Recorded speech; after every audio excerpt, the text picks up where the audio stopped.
The next question is Mr. D. Wallace from Coventry. Mr. Wallace doesn't seem to be present here. Or I'm sorry. Yes, please.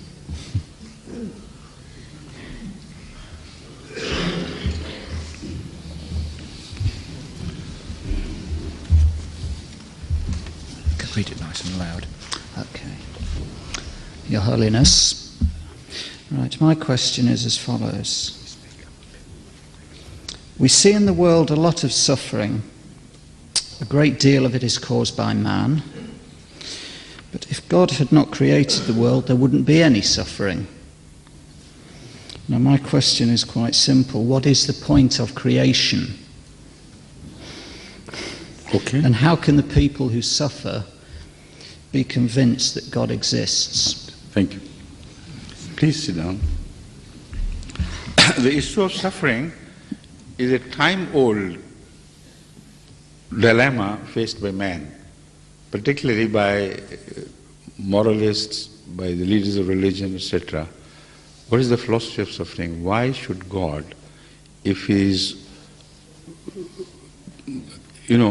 all merciful and all forgiving, why should He create suffering at all?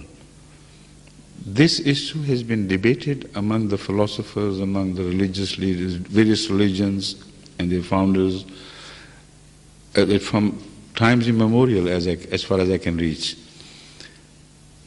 The one philosophy which was offered by Zoroaster seemed to be a mechanical and simple answer to that. He believed, not he, but some of his followers later on, not he himself, believed that there are two gods. One is of evil and one is of goodness. And they go on playing a seesaw between them. Sometimes the hand of the evil god is descendant and above and becomes stronger. And sometimes the hand of the good God, or God of goodness, becomes powerful and gains the upper hand. This is a philosophy, but in fact a childish attempt to resolve the issue.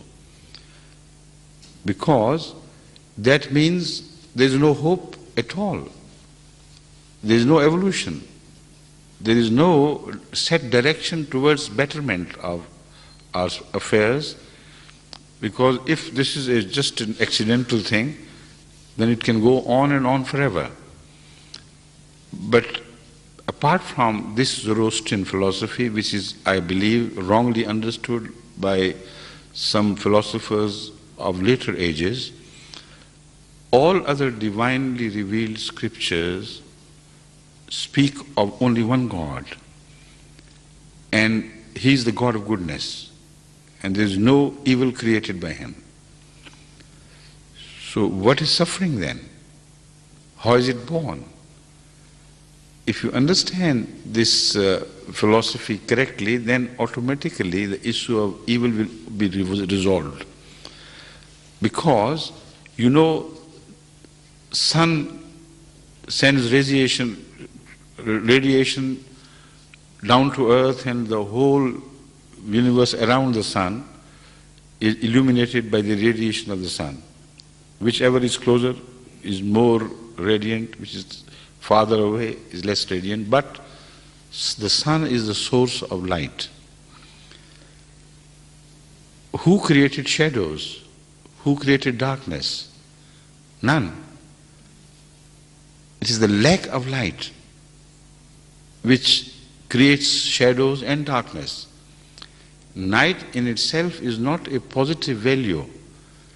It is a pole, an opposite pole of light which cannot be done away with. Anyone can choose to move from light to shadow or to darkness. So this choice is that of the person if he is given this option. If he makes the wrong decisions and opts for darkness instead of light, how can that God be blamed for this who created the sun for the purpose of enlightening. Now, I'm talking in general metaphors, and they should not be applied in every detail, because the night also has its values. The Holy Quran speaks of that very clearly, that night is also essential for you. But when you symbolize these things, then light means goodness and evil means darkness means evil. Happiness can be likened unto light, and misery and sorrow and suffering can be likened unto darkness. So is this illustration applicable to the human experience or not? This is the second point which I want to clarify. I believe it is applicable because man's reluctance to accept the divine instruction most often creates evil for him himself. Like man's defiance of medical advice can create evil for him, which is of his own doing. Now the issue is spread over not only one generation, but generation after generation. There are some collective effects as well, which are created by our forefathers, and we cannot run away from them, yet we share the sufferings, despite the fact that they were not of our own doing. So these issues become more complex when you reach this stage of resolving them, because then another issue will evolve as to why should a generation suffer for crimes or omissions for which its forefathers were responsible, not that generation. I have taken up this issue and I have attempted to resolve it from all various angles.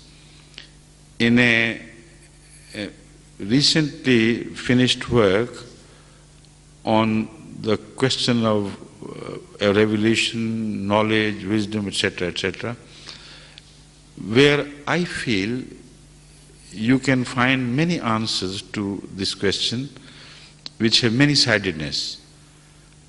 And I have tried to explain the philosophy of creation, and I have tried to establish that in the philosophy of creation, the moment you introduce the element of option, there has to be suffering along with happiness.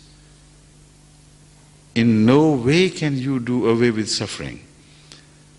But suffering is sometimes punishment and sometimes not. When I say you inherit some the results or consequences of some misbehavior of your parents or forefathers, however remote they may be, I'm not talking of crime and punishment. I'm talking of cause and effect. They're two different things. So in the world, particularly in the study of evolution, it is not crime and punishment which we observe. It is the cause and effect which we observe. And in the world of cause and effect, there is also suffering and happiness. They go hand in hand. Remove one and the other will disappear at the same time. So this is a very profound issue which has to be read, at leisure and spoken of at a, with far greater time at your disposal than I have been allotted here in this brief time. So I hope you wait for the time when this book is published, and as I have promised you, if you read the entire chapter, you will find many answers to what has been agitating your mind regarding the suffering. And if still there are some things unanswered, then you can contact me if you are still interested in my answers, and through your friends here or directly by writing to the mosque, in London, you can have time appointment with me, and inshallah we will discuss it further. You understand my limitations, why I can't explain everything in detail. Right, thank you.